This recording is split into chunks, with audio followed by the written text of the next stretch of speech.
What's up, Starcraft fans? Today we're doing a tier list for Radiation Zone and Rifts to Core Hall. So Brian, let's hear the mutation. Rifts to Core Hall is the map where we have to destroy 10 Void Shards before timer runs out. Each set of Void Shards we destroy adds time and reveals the next set. Enemies spread when they die, a plague that deals an incurable continuous % of health as damage over time. When your afflicted unit dies, it also spreads the plague. Nukes drop randomly on the map, and infested march from enemy buildings to our base. Yeah, pesky enemies. So Tutu and Stickspinner are with us this morning. How are you guys today? Good. This morning, yes. You guys got to go to sleep since the last recording session. I just had morning recording session, do my day, come home, recording session. What do you mean? Woo! This is totally not pre-recorded. We're totally doing this live. We're doing it live. Totally. Anyway, so how are you going to rate the commander today, Stickspender? So the biggest concerns are going to be, one, surviving against Outbreak, because Outbreak is a lot scarier than you might think, especially past 20 minutes. And the second thing you have to worry about is being able to murderize Void Shards despite Black Death.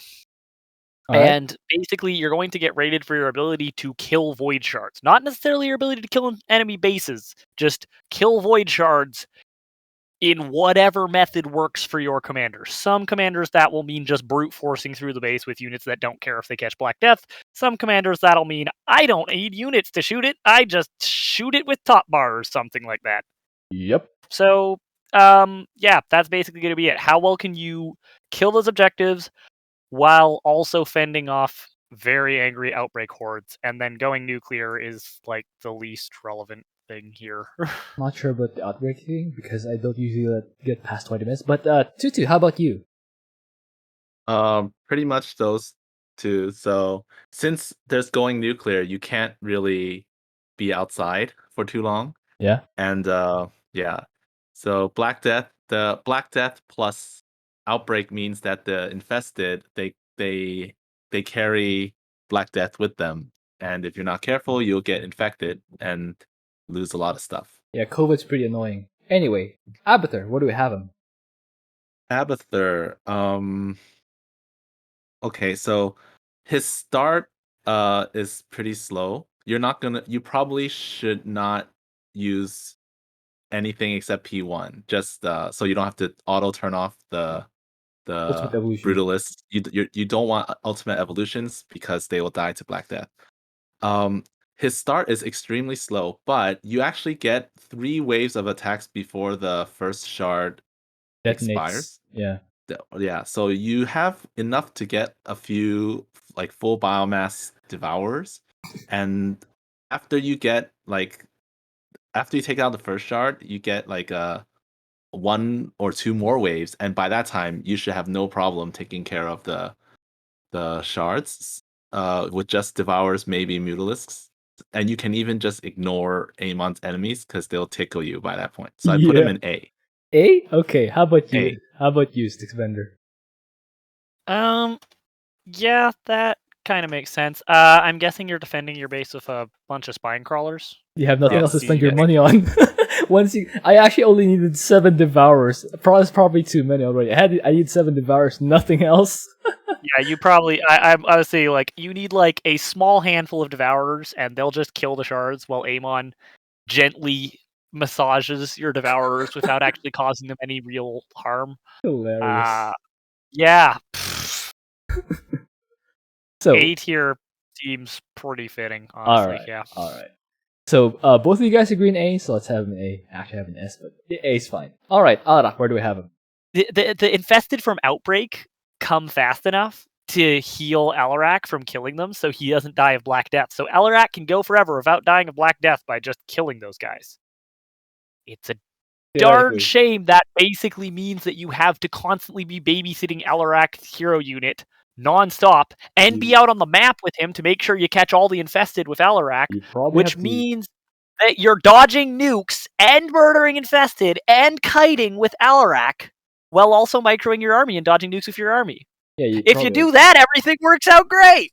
Just be good. Anyways, Yeah, just get good. To realistic expectations, Alarak's terrible, and everything's going to die to Black Death, and your base defense is going to be like Pretty much. vanilla photon cannons, and it's just going to be horrible, and everything's going to be suffering. And he's like D or E tier or something. It's terrible. I used Alarak to fight the attack wave. After the attack wave is gone, I let him die. And then the defense at home was photon cannons, because if you before 20 minutes, you can last with just photon cannons. Then the mothership and a warp prism go out and kill all the things near the shards, and then the destroyers plus mothership will kill the shards. I put him in B. B? Quick question: what race did you do that against, Tutu? Terran.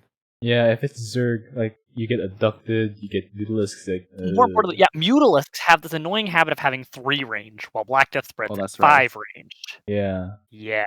Phoenixes have 5 range and Black Death spreads at 5 range, but with their firewall moving and all that, they will get into firing range and only then start decelerating. So they will also get into hugging range. Terran is the only race where you don't get enemies hugging you with Black Death.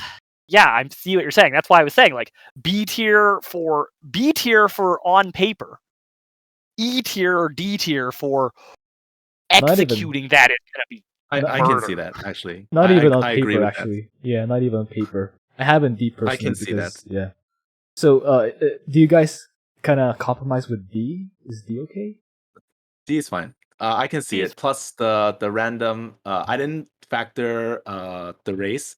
All right, so D it is. Arcturus, where do we have him? I'm not sure whether I should put him in S or A, but because you could still do ESOs, just not from the ESO island. Yeah. And then in the last base, I don't know if you've tried it yet, but you contaminate a strike until everything's dead, and then you drop bunkers and kill the sharks. That's actually what I did. Like I had 2 tries of that. The first one, I didn't think of putting the Blimpy boys in my base because like usually I generate enough mandate from just Earth Splitters. But it turns out you actually do need to put the blimps, but once you do, you can actually just spam the contaminated strike infinitely. That was my mistake. So yeah, where do you have him, Tutu? I'll nominate him for S because of that simple strategy. And bunkers can stop the outbreak easily. Yeah. Bunker. Even you can even wave. You can even stop the waves with just another contaminated strike if you know how to time it, or if you drop a bunker to make them stop where you want them to stop, and then just drop the contaminated strike. That will work also. So all right, how about you, Stixbender? And do I feel inhumane for just using the ESO island anyways? Yes, you should. You should feel inhumane. What? There aren't that many nukes. Okay, so I don't use the ESO island until the 4th set. But That by makes then I sense. have enough money that if I lose a bunch of Earth Splitters to nukes, there's still enough to finish the objective, so he's an obvious S tier. All right. Okay, both of you agree with S, so let's have an S. Okay, Artie Farty, where do we have him? Because Artanis' solution to Black Death is Zealot Templar, and that works fine. Unfortunately, you have to defend against Outbreak as well. Yep. So you're going to be doing that with cannons, probably.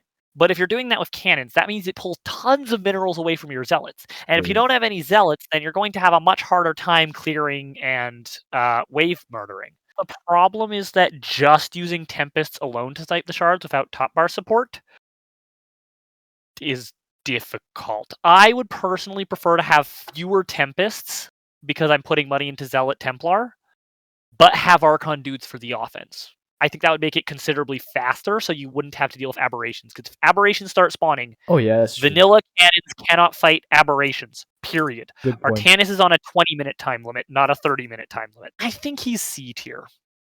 Okay, fair. Maybe B tier. I could see an argument for B tier, but I think he's C tier. How about you, Tutu? The discussion about the Mutalisk range and stuff. Yeah. With Alarak, you could throw some you throw some destroyers, let them die instead of the mothership. I feel like you can kind of do the same with Tempests.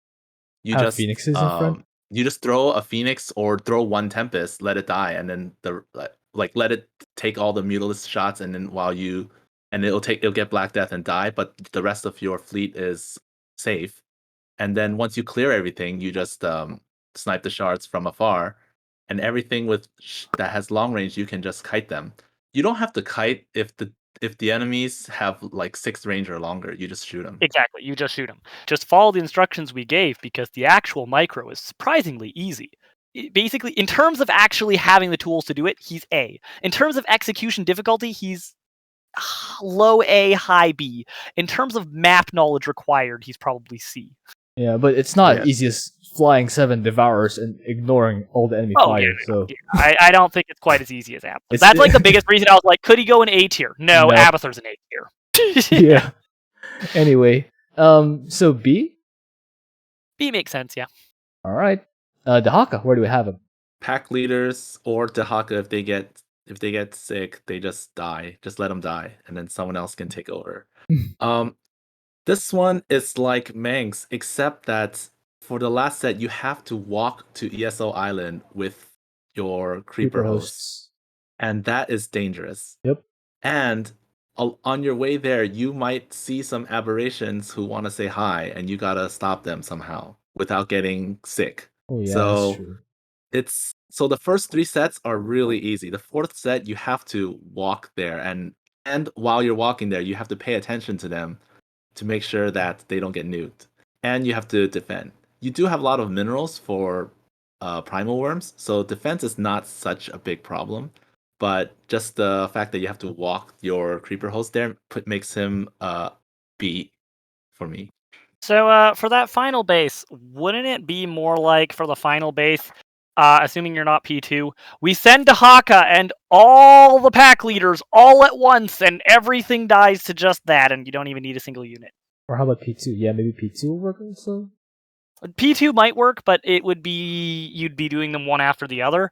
Like, my thoughts for not using P2 is specifically, we use all the pack leaders at once! Let me tell you, there are not a lot of things in this game that survive all 3 pack leaders plus Dehaka at once. Well, if a random nuke drops it. Well, anyway. So if a random nuke drops on one of them, that's a quarter of their health bar. It's an 1/8 if you're P2, but... Okay. So, yeah, where do you have them? I can see an argument for putting Dehaka in A tier, honestly. A? I mean, do you have to clear that little encampment in front of the ramp to the 4th area? Yeah. Or do you... or maybe you just need to get vision of the high ground once, and then you can summon a worm for vision of the pack leaders? Maybe. Yeah, you can... I haven't tried using like just all pack leaders, because I usually use my pack leaders for defense against the waves. That also makes sense. You also use Dehaka you can also Dehaka against the waves, like devour a Psionic that the wave is gone. Yeah. I was kind of assuming you were just using Dehaka to swallow the waves, but maybe that's... Swallow the waves? I heard swallow the waves? Yeah, that also works. Swallow, solo, the point is. How about this? We can have him in A for now. If there are too many guys in A, then maybe we can see if we can move him around. Alright? Alright. So, Fenix, where do we have him? Cannons to defend Outbreak. If aberrations show up, everything's bad. Don't let it last 20 minutes. Your farm can't be out in the open or it's going to get nuked. Yep. Unfortunately. However, you leave your farm at home. You A-move your champions at the base. You probably won't lose that many, but what you do is you keep the Arbiter off the field as much as possible, except when you're pushing. And then every time a champion dies, instead of walking them from the base to your army, you just grab all the champions who died, set them over to the side of the shell farm, and recall them all in. You have enough energy for 5 recalls on a single I'm not concerned about the recalling part. I'm concerned about the splitting the champions for the non-champions part. Oh, well, it's quite simple because they're in a control group already, so they're going to split themselves. The hard part is not having them run into a nuke while you're trying to get them to go back. You wait for all the champions to die, and then when they respawn, you set them aside near each other, and then you recall them all at once. Yeah, exactly. All right. It's very simple, really. And to be honest, I don't think you'll even need that many waves. And worst case scenario, they all die, the Arbiter gets nuked, or something disastrous like that happens. Oh, we have to walk. Oh, the horror. Walking. Ah, man. Well, that might actually delay you, because on the way to the 3rd shard and the 4th shard, you can just fly over the defenses. That will delay you. Yeah. assuming you meet no delays, I feel like you should win in like 12 minutes, not 20. 12 is a bit fast. Anyway, I so tried P2. It's really hard. Really? Yeah, it was really hard. I used P1. Normally, I would use P2 against Black Death, but the nukes like slow you down so much.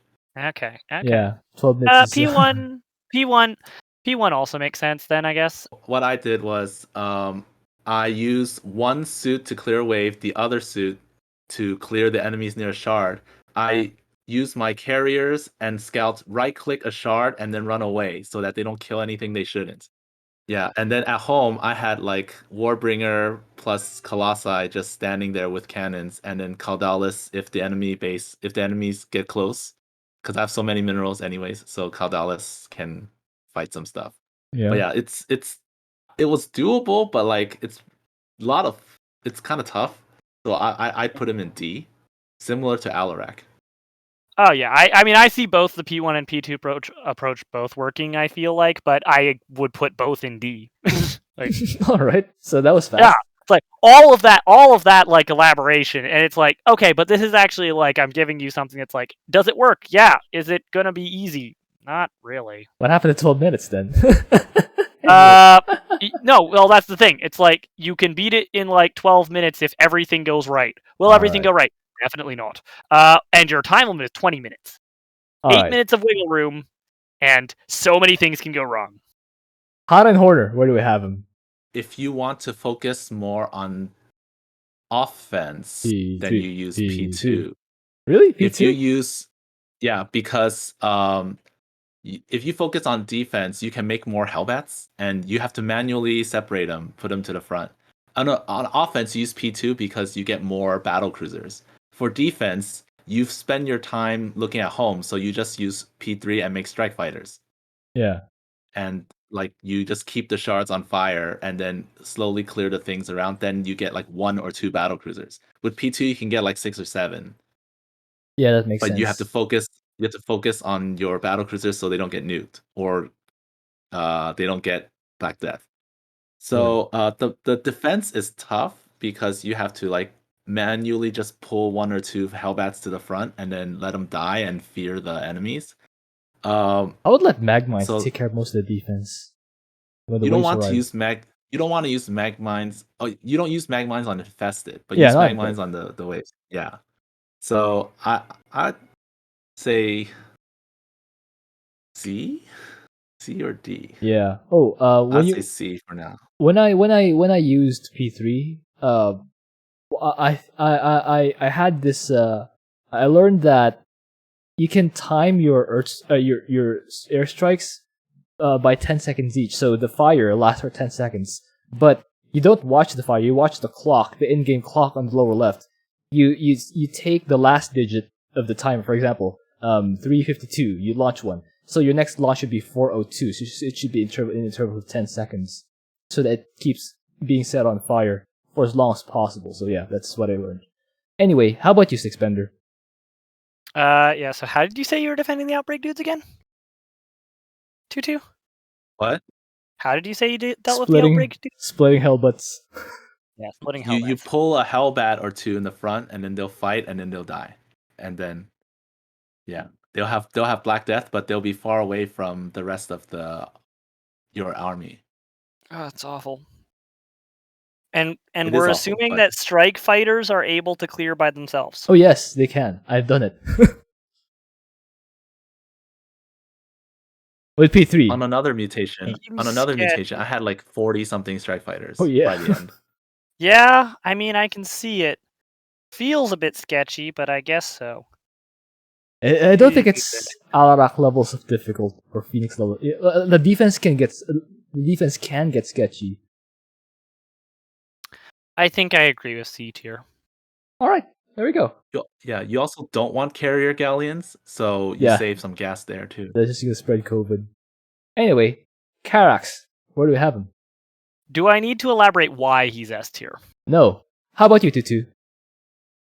Yes, I have to elaborate. All right. All right. So you use purifier. You need well, not necessarily elaborate, just explain how you attack, because you can't just use top bar. or you shouldn't. You should clear the areas around the shard with a purifier beam and solar lens, and then use mirages, Oh, that makes like sense. to add DPS. It's probably better to than what I add had in DPS. mind. But yeah, okay, yeah. Otherwise, defense, you don't even have to look. Like Yeah. infested defense, you don't You're even have to look. Karax. What do you mean? I had to look at defense.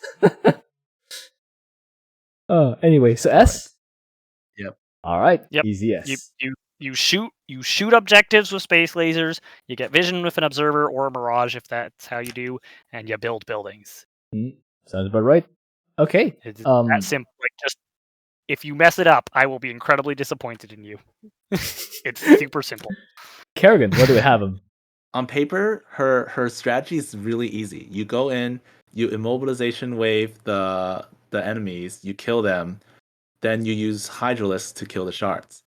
And then you like Kerrigan doesn't get Black Death while she's inside an Omega Worm, and you have a few queens at home to heal. On paper, that sounds really easy, but you can't let your Hydras get Black Death. It was kind of tricky. So what I did was I had a Hydra gathering spot. So I would put everyone to Omega, come out, let all the Hydras come out, put Kerrigan back in the Omega, come out the main where the queens are, and then You heal did her. heal, And I had yeah. to do that. It's really annoying, but Yeah, I can see that. doable. And then when the aberrations come, it's like I had lurkers, which helped, but aberrations are pretty strong. Yeah. I probably should have had more Omega Worms, but I was really busy.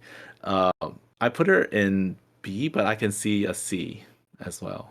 I remember having a really hard time soloing this one with Kerrigan, and I actually did manage to solo this mutation, and it basically went something along the lines of I killed the last Void Shard while aberrations were slapping my last two buildings.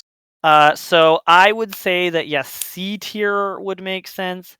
D tier would be arguable. Plus, one thing I like about Kerrigan, like, what makes Kerrigan not D is that even if you have a Warzone ally, even if your entire middle line gets COVID, so what? Creep heal. Anyway, Nova, where do we have him? Liberators are good. Mm-hmm. Liberators like to right-click shards and make them disappear in 3 seconds flat, give or take, Okay. while they're actually having things that fight back. Where do you have him?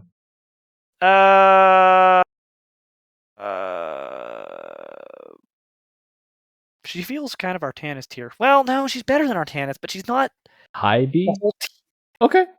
How about you, Tutu? I put Nova in A. Well, P3 is much. I think P3 is much easier. The thing is that I made for defense, I used the railgun turrets plus railguns, tanks a little bit further away plus missile turrets. Even when my tanks got sick, I just dumped some SCVs, let them repair. Yeah. Nova has so many minerals that you can just repair, and then you Griffin airstrike the waves. Whatever's left gets picked off at home. Just make sure the SCVs and don't then- get COVID. Yeah, and then Nova, she's by herself out there, but like No one can you see her.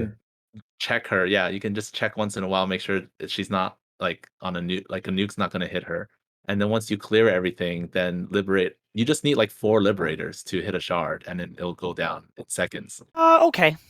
All right, 7A. Raynor, where do we have him? That I don't see anything wrong with that, and that's kind of what I was thinking. I Yeah. just didn't have enough time to really fully think through the entire thing, but I think I agree. The only thing is that I think it is a bit involved for an average player to do, but he's pretty safe while doing it. He has a lot of time. Well, Think here's the about thing: if you use P3, and you just have a fleet of air units sitting at home, and you don't ever let them attack anything because they might get sick, Yep. you just sit your army of air units at home as the moral support fleet. The Hyperion can technically win pretty much the entire mission by itself. Yeah, just Duskwings and have- Hyperion will go. You just have can the bunkers. technically win with just Duskwings and Hyperion, and that's it. So set up a good base defense with bunkers, maybe some tanks. Get your Okay. moral support air fleet. If you want, that moral support air fleet can be battle cruisers, so they can like tactical jump in, Yamato spam an exposed shard, and stay a million miles away so they don't get sick. And that way you can get more shard DPS without risking anything. Okay, so B. B. All right, Stat Boy, where do we have him? Imagine if Black Death did anything. Well, you wouldn't care about Black Death, but it's I would be more worried about. For example, if I'm using Infestors, I'd be more worried about nukes. If you're using Infestors, you have to worry about nukes. You have to worry about your ally dying to Black Death. You have to worry about so many things. Yeah. If you're using Zerglings, you just stay on Green Zone and nobody dies to Black Death, friends. Your ally, everything is just completely fine and all safe. Yep. Despite your base defense being relatively poor, your offense is absurdly good and easy. I think he's S tier. Again. Okay. How about you, Tutu? Maybe I shouldn't have used I probably should not have used Infestors. Infestors, like they're free, it's cool, but they have a hard time reaching the 4th area without like running out of time or just like getting nuked. There is an alternative approach, however, I could propose to you. Corruptors? And that alternative approach is Corruptors, correct. Corruptors inside a green zone with an overcharged Statellite care about as much about Amon's attacks as Abathur's Devourers. Like, they're just as good. Easily. Like, at worst, you're an Abathur, but with a hero unit who can steamroll base defenses and attack waves alike with a snap of his fingers. Okay. So where do we put him? Would he really be S if his defense is weak, though? His base defense? He's really good in offense, but I'm slightly iffy on the defense part. Unless you just have like Lings also fighting aberrations. A's not bad. That's where Abathur is. I'd be surprised if you get aberrations. But even if you do, Lings can just steamroll aberrations, remember? Because like as long as you have Green Zone permanently on, it doesn't take a lot of Lings to hold against Outbreak, even after they start sending aberrations. They just proc hard and Degonergy Shield. Oh no! The perfect example of the best defense is offense. Yes. Permanent Green Zone is basically, the moral of the story is, if you are playing Stetmann here, you want permanent Green Zone. Do you guys agree with S? I think S is, it's pretty easy too. It's F2A, right? Yeah, F2A. All right, we'll have him S. Stukov, where do we have him? Stukov is a trap. Stukov is a trap because P3 it's like the same problem with same problem as Stetmann Infestors, which is the infested don't really reach the last base. So you can clear the first 3 areas easily, but to get to the last base, you should use Banshees. So use Alexander plus Banshees and maybe Apocalypse if you have that as well. If you don't need it for waves. Okay. And then you defend with tanks and bunkers at home. A, not S. All right. How about you, Sixbender? He feels more like B to me, to be honest. What I found with Stukov is the only way I was able to really reliably beat this was just using my top bar for each base. And it's like, well, if you're just waiting for top bar cooldown, smashing the top bar into the base and hoping that's enough, Dehaka does that so much better. And does it with easier base defense because you have, a hero unit and Creeper host to base defense, whereas Stukov is using bunkers, I guess. Well, it works, but it's like, I built a bunch of bunkers, and then I used those bunkers, the trickle from them, plus top bar killed the first 2 shards completely. And then the top bar soloed all the defenses around the 3rd shards, and the Banshees just came in, right-clicked the shards. The 4th area was the same thing, but it got much sloppier because the 4th area is better defended, so the Banshees had to actually sacrifice their lives to get it. But it still worked. For me, he seems P0 seems very safe, and you have a lot of time to think about your options. And once you've cleared out the defenses using your top bars, you can just fly with units and finish off the shards. That sounds very similar to Raynor. Maybe I'm wrong, but that's honestly how it feels like. So, I'm actually inclined to say B. But what do you think, Tutu? Very high B makes sense. He's a solid B, but he's still a B, I think. Okay. All right, let's have him be.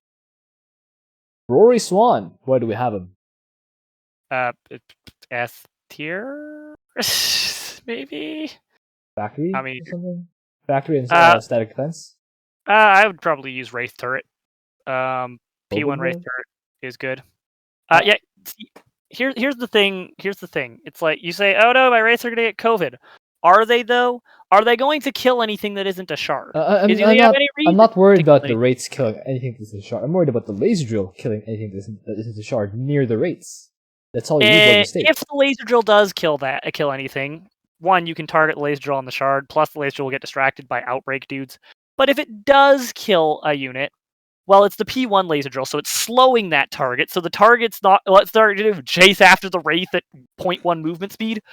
But if all of that goes wrong and a Black Death unit dies near the Wraiths, 3 of your 50 Wraiths have gotten Black Death. Oh, the horror. It's pretty difficult to spot which ones they are, especially when they're close.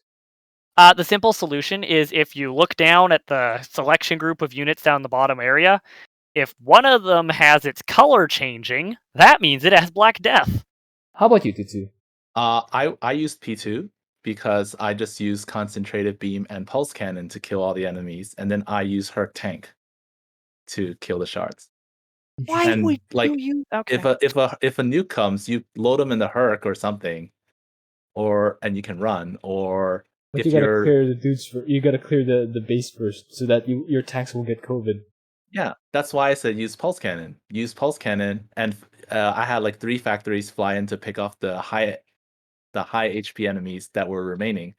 Then when everything's gone, then I used the tanks to finish off the shard. So another one of those call down, and then once everyone's gone, you use tanks to kill the thing. So where does that put him? And that I put him in A because it's a little more work than S tier guys. Yeah, but I'm considering sticks better strategy. I think that's easier, honestly. How's it easier? You have to micro rates and stuff. It's still factory clearing. Like I also use factory clearing, except I also have call down, which is one button to clear. But, I mean, I wouldn't. I personally, if I was doing it, wouldn't use factory clearing at all. I'd just be very lazy. I'd build turrets. I'd build wraiths. I'd sprint through the enemy base, right-clicking the shard as I ran by it, and completely ignored everything. So you kill all the enemies that fight back first. But still, if it's not unanimous.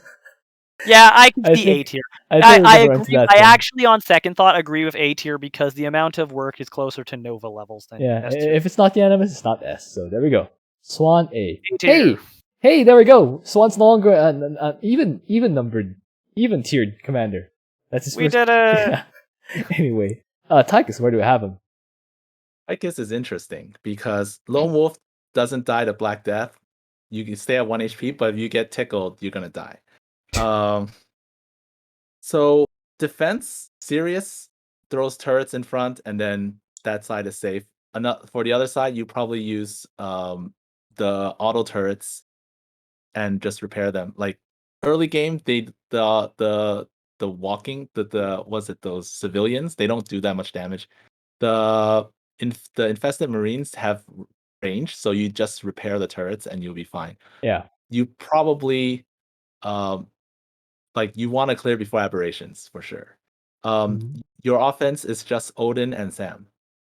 So if you didn't know, you can go to ESO Island, use medevac, and bring Sam over to the third area. You can watch what I did. You can see how I did it.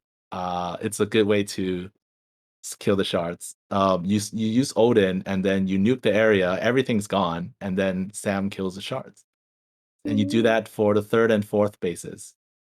Maybe even the second one. So I imagine you have the Odin cooldown mastery. Yes, always. All right. Odin cooldown is almost always better. All right. Especially with P2 because you hardly get hurt. Where do you put him? But then he's really involved, and if you don't pay attention, then your dudes die. So I put him in D. Interesting. How about you, Sixbender? I thought he was closer to C than D, but yeah, actually, he's a low tier. Actually, D C. Maybe bottom C. I heard all that description and I thought he was C, to be honest, because it's like his turrets work. If he has enough. For me, he feels enough like healers, he can survive Black Death on his. He can survive Black Death damage if he has a healer heavy build. Here's Tutu's method. You can actually do offense with just Odin and Crooked Sam, and just have all the outlaws play defense. So why is that D? I think he's C. He feels C. C? C is fine. I put him next to Han Horner, and I forgot I moved Han Horner. So Yes. yeah. Yeah, he does feel like hot and horror to me. There we go. Zagara, what do we have him? Zagara uses P1 sniping, but you gotta pay attention. So you have to like pay attention to you have to babysit your fleet of Scourge. So B. Ankalagan used Corruptors with P2. It worked really well. Oh really? Yeah. It's scary They how well out-heal it Black worked. Death? Or Or you never got it? I think they were able to tank for they deal damage fast enough to the shards that they killed the shards before they die. And he just made a new set for the 4th shard. Wait, are we talking Corruptors? Or Corruptors. Aberration? Yeah. Corruptors P2 Corruptors out-heal Black Death with P2. Oh wow. Yeah. Their health goes up. I'm thinking Corruptors with P2 may be comparable to Abathur Devourers. No. Well, comparable, way. yeah. No. But- Well, yeah, you can definitely compare them. You can say that one of them is 1,000 times better than the other. Well, but not they do about the 1,000 same times. I mean, so here's the thing: with Black Death, Corruptors regenerate health at slower than standard Zerg regeneration rate. It's almost equal. So basically, it's like Yeah, but for the purpose if you have a Corruptor at 1 hit point, it will take longer than the mission time limit to get its health back. Well, So basically, they don't regenerate at all. Basically, infected Corruptors are, for all intents and purposes, are static. They have no more health regeneration and no downtick. They just stay at their current health. well, for the purposes of mutation, you just need to have enough health to take down the shard. And again, you can make more of them Corruptors. You don't need biomass or Corruptors. Yes, They you come out at absolutely can. full power. Keep in mind, if you're using P1 Abathur, all biomass is guaranteed to be dropped. So even if you lose a Devourer, you just get the biomass back. So you don't have to worry about that in the unlikely event that the Devourer dies. True. 2, the unlikely event that a Devourer dies. Devourers don't die. They just right-click. They care not at all. They just right-click and it works easily. The Corruptors work. You need to get a lot of them. You need to get the right attack angle. Otherwise, things can fall apart. True. So is basically, here's the thing. I'm not saying Zagara is bad. I'm just saying she's not quite the same tier as Abathur. No, I'm not arguing. I'm saying, like, yeah, she uses the same strategy, but like, yeah, I could like see her discount Abathur. There we go. Discount Abathur. discount Abathur. I could see Zagara in B tier of P2 Zagara. So do we agree on B? You can also use Scourge. I still. didn't even rank her yet. Oh yeah. All right. What do you have? Oh yeah. So no. I still think P1 is easier. You just fly Scourge into shards. That's You don't probably have what most people would do, to be honest. You don't even have to think. And you have like Banelings. You have lots of minerals with P1. So instead of Zerglings like you usually do, you just make lots of spines. Yeah. And then for attack waves, you roll up a group of Banelings and kill them. And if they're air units, you use Scourge. Yeah. Or drop a few spores to kill the scouts or something. Yeah. So yeah, because of the babysitting, I put her in B. Oh, well, it's unanimous B then, right? Yes, it is. For P2, by the way, the reason I would argue for P2 is because then you have the Zagara hero unit, because that actually does kind of help, even if she does die of Black Death. All right. But yeah, basically, point remains. B tier either approach. All right, that works. Zeratul, where do we have him? Okay, no one's going to argue that he's not S tier, right? Cannon's good. Well, actually, no. Here's the thing. I say that, but in reality, so his defense is S tier. Is his clearing S tier? No. No. So basically, I think that Zeratul is actually A tier. To be honest. Because here's the thing. Monoliths and cannons will hold out indefinitely. They will hold out against aberrations just fine. Everything is fine. Picking up artifacts is a pain in the butt because Zeratul keeps getting Black Death, and he doesn't recharge Void Seeker cooldown while he's dead. So then your Void Seeker isn't up for collecting the shards, and you have to blink through the enemy base to grab the shards. So you're going to be put way behind on the shards by Black Death, most likely. Clearing with cannons. Going nuclear has several things to say about that. So that is not the most reliable option. So offensive cannons actually aren't going to do that well. So your best option for offense is legions and Zeratul hero unit, kind of, but not really, because Zeratul hero unit dies of Black Death. So it's like he doesn't die in a Void Prism. He doesn't die in a Void Prism. He also doesn't attack in a warp prism. You don't use them to attack. Use cannons. Do they work with going nuclear? Yes. Do they work with the fact that you have to keep some of them unsummoned to protect against the aberrations that are slapping at your cannons and are going to slap defenseless cannons if you don't have them unshaded? You're not going to last that long. And you're not, like, some of your cannons will be on cooldown, so some of them will be firing. Right? Yeah, some of them will get nukes. And they have that shield. They have that shield. I don't have that much faith in Zeratul's cannons to put him in S tier, honestly. I think he's A tier because of Black I Death. soloed memorable boss with him yesterday with cannons. Yes. It wasn't pretty, but it's doable. His cannons are good. Yes. Wait, you soloed memorable boss with the new heroes from The new memorable boss. Yes. Which with is the cannons. Cannon Zeratul. I've 'cause his seen cannons are someone good. beat the new memorable boss with P2 Mass Adept Fenix. So I can't solo a memorable boss. Yay! Yeah, his cannons are good. new memorable boss is honestly a pretty middle of the road mutation. Really? Not hard. It's still hard. I can't. I've done it. I've done new memorable boss. It's not that hard. No, I'm not disagreeing with you. I'm just sad that we can't watch, Hearts of Tree try that anymore. That makes me sad. Oh, they'll still struggle. It's still hard enough that they'll. But it's not, the real memorable boss. But it's not the like real. A cheap boss, knockoff memorable boss. No, it's a cheap knockoff. Exactly. Feels bad. Man. It's very tame compared to what it used to be. It's quite a reasonable mutation now. I feel like Black Death is enough of a problem for Zeratul that he's only A tier, not S tier.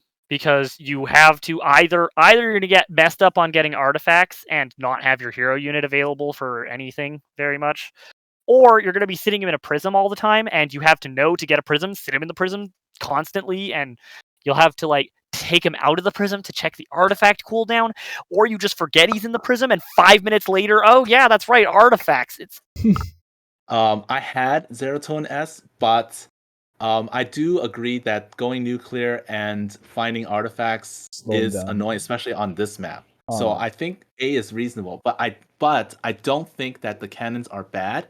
As they're not that bad for clearing. And yeah, I think you'd still use mass cannon. It's just that my point is that you'd probably want to lean on legions. Don't use units for clearing at all. Right. I would personally use a mass legion approach. And either way, if it's not unanimous, it's not S. So there we go. There it is. So let's go directly to rankings. Who's the best among the S? Karax. Manx. Oh, Manx. Because I thought it was Karax. Manx doesn't have to leave until the last space. The last one. Karax doesn't have to leave ever. How? You need mirages, right? How are you gonna shoot shards? I use one single solitary observer. That's technically leaving. That's technically leaving.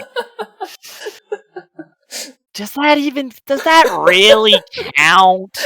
You have to move them out of Nuke's way and stuff to get in position, whereas Manx you just ESO the area until it's clear, and then you still have vision from ESO or Nuke, and then you drop a bunker. I love these S tier orderings. We're arguing about someone being harder because they have to dodge going nuclear with a single observer, where the consequence if it dies is negligible. Use Mirage instead, so you can tank a nuke. But if you only use observers, you can either way. The observer has Unity Barrier. Yeah, but the Mirage also has. And the observer doesn't care if it catches Black Death. If you mess up and catch Black Death, the observer doesn't care. Yeah, because it has Warming. But if you just use top bar, is that enough damage on the shards? Oh, easily, absolutely. When I was doing the Karax speedrun on this mission, I ended up using P2 Mass Mirage for the speedrun, and that was faster than pure P3 pure top bar with no units by almost a minute. Yeah, literally, you can almost win by 20 minutes with pure top bar on objectives. Nothing else. I think for the purpose of this tier list, using Solar Lance to defend waves. I think for the purpose of this tier list, I think I would rather have Karax at the top. Even though Arcturus is stronger, I think Karax is something that pubs can understand how to do. Karax explain anything. Karax is you were saying how Han and Horner can technically top bar solo the objectives. Karax can more than technically. Karax I believe Karax can technically actually manage to rack together enough damage to almost win by only top bar on objectives with non-P3. I'm not sure he could do it, but I think he could come close at least. I don't think he could quite pull it off. Anyway. Without P3. With P3, trivially, he manages to I think we put Karax at top of S. That's a Solar Right week, and Arcturus number 2. I was actually almost gonna have an argument for Stetboy, because Stetboy makes Vorazun playable. But Stetboy makes everyone here playable. Yeah, that's why no matter who your ally is, but especially Vorazun. All their problems. Especially Vorazun, you don't need to do the forward Nexus thing. Like your Miller has COVID, so what? Oh, you still do. Green Zone heal. Well, okay, yes, I guess then that's true. Technically speaking, Kerrigan also solves the Vorazun problem if you have a worm creep for mineral line. Yeah, or even Overlord spreading creep there. That would also work. But it's just Stetboy just is so much help to everyone. The only concern is that the random infested marines rallying and killing your Steadlights. Oops, oops, I don't have buffs anymore. Ping spam! Ping spam! Yeah, it's a little annoying. I'm fine with it. It's still S, so... Stetmann's defense was weak enough that we considered not putting him in S, so he right. That was the thing. Alright, so... That was the big thing. Zeratul has to be top of A, right? He was an S candidate. I actually personally would put Dehaka at the top of A, but that's just me. How about you, Tutu? I had Dehaka in B, so I would not... Oh, but really? then I'm not sure if the pack leaders can do. I haven't tried it, so maybe if the pack leaders can really just clear the last area, then sure. Zeratul, I think Zeratul's top of Zeratul or no. It is definitely. I think it's between Zeratul, Dehaka, and potentially Nova for the top. Those three are the top three. That much is easy. Okay. The question is the ordering between those three. Yeah. I feel like it goes to Dehaka, Zeratul, Nova. Yeah, these are. Yeah, I wouldn't say no to any ordering. I think these two are pretty good. Maybe I would argue Zeratul over Dehaka, but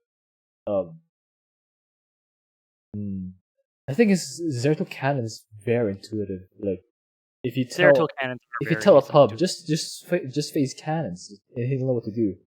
Not if you're Hearthstone, apparently. If you tell a pub to just phase cannons, they will probably phase all the cannons all at once. Even I do that all the time. And then they're going to have aberrations slapping unpowered cannons, and suddenly their cannons are going to fall apart. What I did for that is I had a farm that's not on my ramp. Like, I have cannons at my ramp. Or not, for its mutation at least. I'll have a group of cannons a screen away from the defending cannons so that I won't ever phase those. But that's a lot more to communicate than slam pack leaders into it! Smash! Yeah, that's true. But, it's really intuitive to say, hey, just do cannons. They'll know what to do. Unless you're Hearthstone. They'll know what to do well enough. Let me guess, Hearthstone. Unless you're Hearthstone. Cannons. He proxied cannons, didn't he? I guess it's not just Hearthstone. I've also seen other players do it. Like I've seen a lot of players. They build their monoliths. They build their monoliths in front of the attack wave. I've seen people who just put it in the middle of the attack wave. It's like, this is a 15 range unit, my friend. This is like you just dropped a siege tank in siege mode in the middle of Zerglings. That's what you just did. I mean, you don't even put it there. What I do with monoliths is I put it behind my cannons in the defending spot. Yeah. It's like putting a monolith on the front with the enemy wave is wrong on so many levels. Oh no. If you're afraid of projecting all the cannons that have no defense, then you can just choose not to project any monoliths. Then you always have something defending. Yeah, that's true. Yeah. That works. Yeah. Anyways, point is, Zeratul, we're arguing between two tight runners for the absolute top of A tier, so I feel like it's not that important. If we put Zeratul above Dehaka, or if we put Dehaka above Zeratul, doesn't matter that much.